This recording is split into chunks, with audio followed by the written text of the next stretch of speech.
আসসালামু আলাইকুম। আসার মিনি কিচেনে সকল বন্ধুদের স্বাগত জানিয়ে শুরু করছি। আজকে আমি নিয়ে এসেছি কোনোরকম রোদে দেওয়ার ঝামেলা ছাড়াই কাঁচা আমের মিষ্টি আচার তৈরি, যা সারা বছর সংরক্ষণ করে খেতে পারবেন আর বানানোও কিন্তু খুব সহজ। তো চলুন কাঁচা আমের এই মিষ্টি আচার রেসিপি দেখে নেওয়া যাক। আর যারা নতুন বন্ধু আমার ভিডিওটি দেখছেন, ভালো লেগে তাহলে অবশ্যই আমার চ্যানেল। কাঁচা আমের মিষ্টি আচার বানানোর জন্য দেখুন এখানে আমি 4টে বড় সাইজের আম নিয়েছি। আর এগুলো আমাদের গাছের আম, টাটকা আম। রাত্রে হালকা ঝড় হয়েছিল, সেই ঝড়েতে কিন্তু আমগুলো পড়ে গেছে। আর আমটা দেখুন কতটা ফেটে গেছে, অনেকটা উঁচু থেকে পড়েছে বলে। আর আমগুলো কিন্তু অনেক বড় সাইজের। আমগুলো ওজনের হিসেবে ধরতে গেলে 1.5 কিলোর মতো হবে এই 4টে আমে। আর আমগুলো দেখুন কীরকম ফেটে গেছে ঝরে পড়ার কারণে। তো এই আমগুলো দিয়ে আমি আচারটা বানাবো। তো আমগুলোকে আমি একবার খুব ভালো করে ধুয়ে নিয়েছি, এখন আবার একবার ধুয়ে নেব। আর এই আমটা দেখুন দেখে কতটা মাশাআল্লাহ ভালো লাগছে। এখন আমি আমগুলোকে দেখুন আর একটা বড় বাটির মধ্যে পানি নিয়ে নিয়েছি। দিয়ে আমগুলোকে আমি বড় বাটির মধ্যে নিয়ে নিচ্ছি। দিয়ে আমগুলোকে বেশ ভালো করে আমি ধুয়ে নেব। আমগুলো কুড়িয়ে আনার পর আমি একবার ভালো করে ধুয়েছি, আবারও একবার ভালো করে আমগুলোকে ধুয়ে নিচ্ছি। যেহেতু আমগুলো আমি কাটার পর আর ধোবো না, তার জন্য গোটা অবস্থায় আমগুলোকে আমি বেশ ভালো করে ধুয়ে নিচ্ছি।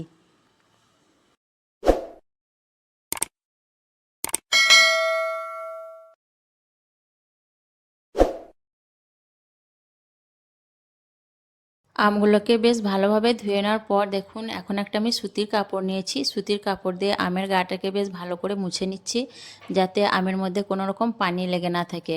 আমের মধ্যে পানি থাকলে আচারটা খারাপ হওয়ার ভয় থাকে, তার জন্য আমগুলোকে দেখুন আমি গোটা অবস্থায় ধুয়ে আর বেশ ভালো করে মুছে নিচ্ছি। এইভাবে শুকনো করে একদম মুছে নিতে হবে। তো সবগুলো আম এইভাবে করে আমি মুছে নেব। আমগুলো সব ভালোভাবে মুছে নেওয়ার পর আমি আমগুলোকে দেখুন বটি দিয়ে কেটে নিচ্ছি। প্রথমে আমি আমের মুখটা কেটে বাদ দিয়ে তারপর খোসাগুলোকে ছাড়িয়ে নেব।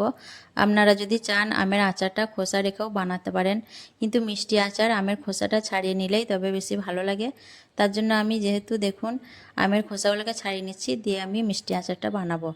আর ঝাল আচার বানালে সেই ক্ষেত্রে খোসাটা থাকলে বেশি ভালো লাগে খেতে। আমি মিষ্টি আচার বানাবো, তার জন্য খোসাটাকে বাদ দিয়ে দিচ্ছি। খোসাগুলোকে ভালোভাবে ছাড়িয়ে নেওয়ার পর আমি আমটাকে মাঝ বরাবর কেটে নেব। আর আমগুলো নিজেদের পছন্দ মতো কেটে নিতে পারেন সাইজ করে। আমি দেখুন আমটাকে মাঝ বরাবর কেটে নিচ্ছি, তারপর আমি লম্বা ফালি করে আমটাকে কেটে নেব। আর আমটা দেখুন অনেকটা বড় সাইজ, তাও কিন্তু আঁটিটা ভালোভাবে বাঁধেনি। আমটাকে আমি এইভাবে লম্বা লম্বা ফালি করে কেটে নিচ্ছি। আপনারা চাইলে ছোট ছোট টুকরো করেও কেটে নিতে পারেন, নিজেদের পছন্দ মতো করে কেটে নেবেন। আর আমার কাছে এরকম লম্বা ফালি করে আচারটা বানালে বেশি ভালো লাগে, তার জন্য আমি এরকম লম্বা ফালি করে নিচ্ছি।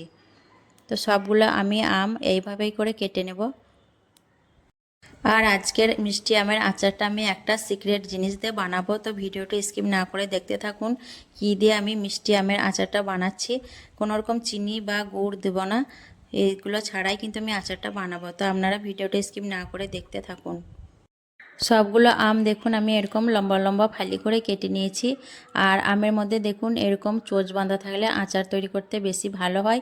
যখন আচার বানাবেন এরকম চোঁচ দেখে আম নেবেন, তাহলে দেখুন আচারটা খুব সুন্দরভাবে তৈরি হবে।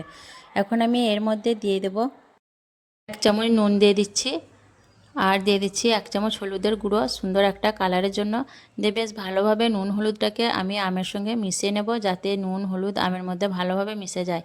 আর এইভাবে করে সাথে সাথে নুন হলুদ মাখিয়ে আচারটা তৈরি করে নিতে পারবেন খুব সহজেই।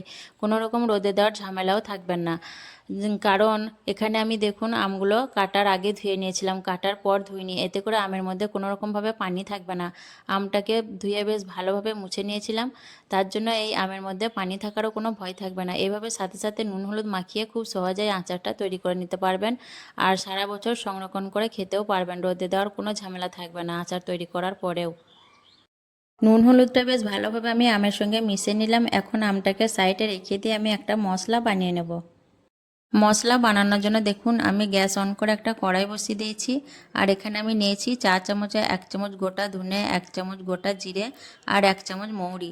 এখানে আমি দেখুন ঘরে থাকা সাধারণ কিছু মশলা নিয়েছি, বেশি কিছু মশলা ব্যবহার করিনি, যাতে খুব সহজে আচার বানিয়ে নিতে পারেন। আর এখানে আমি কোনো রকম লঙ্কা দিচ্ছি না, যেহেতু আমি মিষ্টি আচার বানাবো তার জন্য খুব বেশি ঝাল দেবো না, লঙ্কাটা আমি পরে ব্যবহার করব। আমি লো ফ্লেমে মশলাটাকে বেশ ভালোভাবে ভেজে নিচ্ছি। আর মশলাটা লো ফ্লেমে ভালোভাবে ভেজে নিতে হবে, নইলে কিন্তু মশলাটা পুড়ে গেলে যে একটা মশলার সুন্দর ফ্লেভার সেটা নষ্ট হয়ে যাবে। তো দেখুন মশলাটা আমি বেশ ভালোভাবে লো ফ্লেমে ভেজে নিয়েছি, সুন্দর একটা গন্ধ চলে এসছে মশলা থেকে। এখন একটা জায়গার মধ্যে আমি মশলাটাকে তুলে নিচ্ছি, আর মশলাটাকে এখন আমি ঠান্ডা হতে দেব।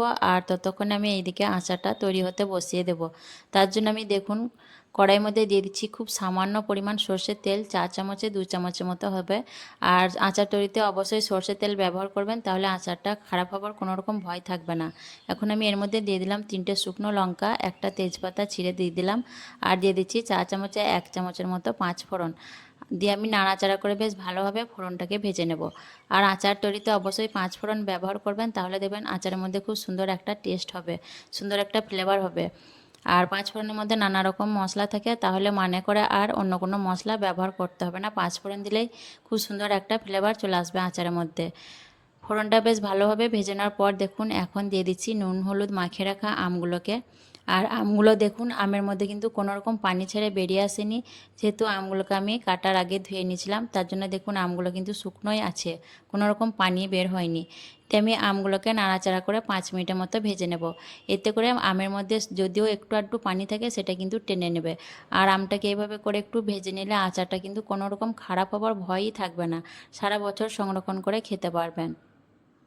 আমগুলোকে দেখুন আমি 5 মিনিটের মতো মিডিয়াম ফ্লেমে ভেজে নিয়েছি।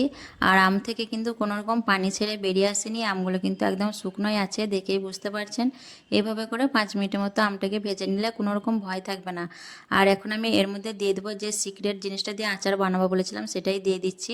এটা হচ্ছে মিষ্টির ঝোল। মিষ্টির ঝোলটাকে আমি জাল করে রেখে দিয়েছিলাম। এভাবে করে মিষ্টির ঝোল যদি ফেলে না দিয়ে জাল দিয়ে এভাবে করে রেখে দেন, দীর্ঘদিন ভালো থাকে, নষ্ট হয় না। এখন এটা দিয়ে আমি আচারটা বানাচ্ছি। আর আমি মিষ্টি আচার বানাবো, তার জন্য দেখুন কিছু কম 1 বাটি মিষ্টির ঝোলটা আমি দিয়ে দিলাম, তাহলে আচারে মিষ্টিটা ঠিকঠাক হবে। আর আপনারা যেমন মিষ্টি খাবেন সেই হিসাবে মিষ্টিটা দিয়ে দিতে পারেন নিজেদের পছন্দ মতো। দিয়ে আমি নাড়াচাড়া করতে থাকবো কিছুক্ষণ, যাতে বেশ ভালোভাবে ফুটে ওঠে। আলতো হাতে আমি আমগুলোকে নাড়াচাড়া করে নিচ্ছি, নইলে আমগুলো ভেঙে যাবে।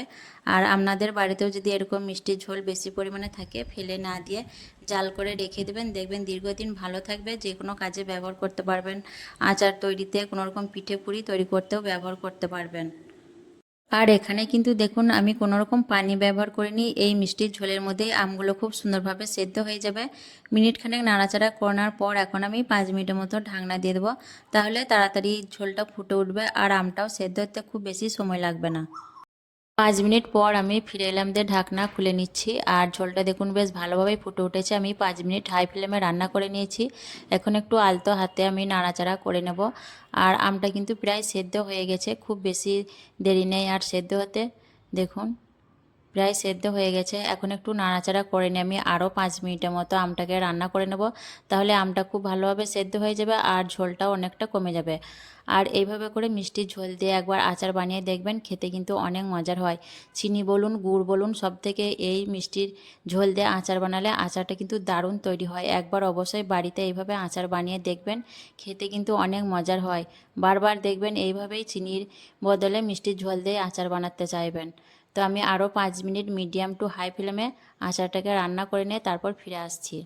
আরও 5 মিনিট রান্না করার পর দেখুন আমগুলো খুব সুন্দরভাবে সেদ্ধ হয়ে গেছে আর ঝোলটাও কিন্তু অনেকটা কমে গেছে, ঝোলটা একদম থকথকে হয়ে গেছে। এখন আলতো হাতে একটু নাড়াচাড়া করে নিচ্ছি। আলতো হাতে একটু নাড়াচাড়া করে নেওয়ার পর আগে থেকে আমি যে মশলাটা ভেজে রেখেছিলাম সেই মশলাটা দেখুন গুঁড়ো করে নিয়েছি। আর মশলাটা খুব বেশি মিহি করিনি আমি, দেখুন দানা দানা ভাব আছে। এখন সম্পূর্ণ মশলাটা আমি আচারের মধ্যে ছড়িয়ে দিয়ে দিচ্ছি। দেখুন এই মশলাটাতেই কিন্তু আচারের টেস্টটা অনেক বেশি ভালো হবে, এর থেকে আর বেশি কিছু মশলা লাগবে না, এই মশলাতেই দারুণ একটা স্বাদ হবে আচারের মধ্যে। দিয়ে আমি আলতো হাতে দেখুন নাড়াচাড়া করে মিশিয়ে নেব। আর আরও 3-4 মিনিটের মতো আমি মিডিয়াম ফ্লেমে রান্না করে নেব আচারটাকে, তাহলে মশলার যে ফ্লেভারটা সেই ফ্লেভারটা আমের মধ্যে বেশ ভালোভাবে মিশে যাবে, এতে করে আচারটা খেতে বেশি ভালো লাগবে। তো আমি এভাবে আলতো হাতে নাড়াচাড়া করতে করতে আরও 3-4 মিনিটের মতো রান্না করে নেব, তাহলে আমার আচারটা সম্পূর্ণ তৈরি হয়ে যাবে। আরও 3-4 মিনিটের মতো রান্না করার পর দেখুন ঝোলটা অনেকটাই থকথকে হয়ে গেছে আর কত সুন্দর একটা কালার চলে এসছে আচারের মধ্যে। আর এই পর্যায়ে কিন্তু আমি আচারটাকে নামিয়ে নেব।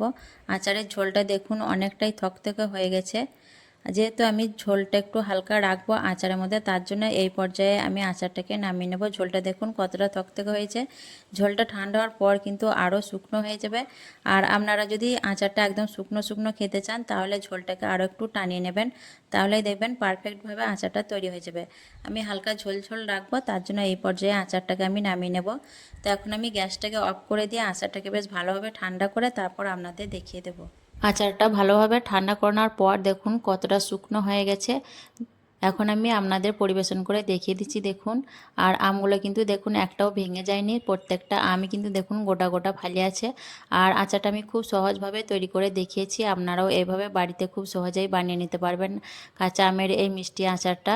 আর সারা বছর সংরক্ষণ করে খেতে পারবেন কোনো রকম রোদে দেওয়ার ঝামেলা ছাড়াই। তো অবশ্যই একবার এইভাবে বাড়িতে বানিয়ে দেখবেন।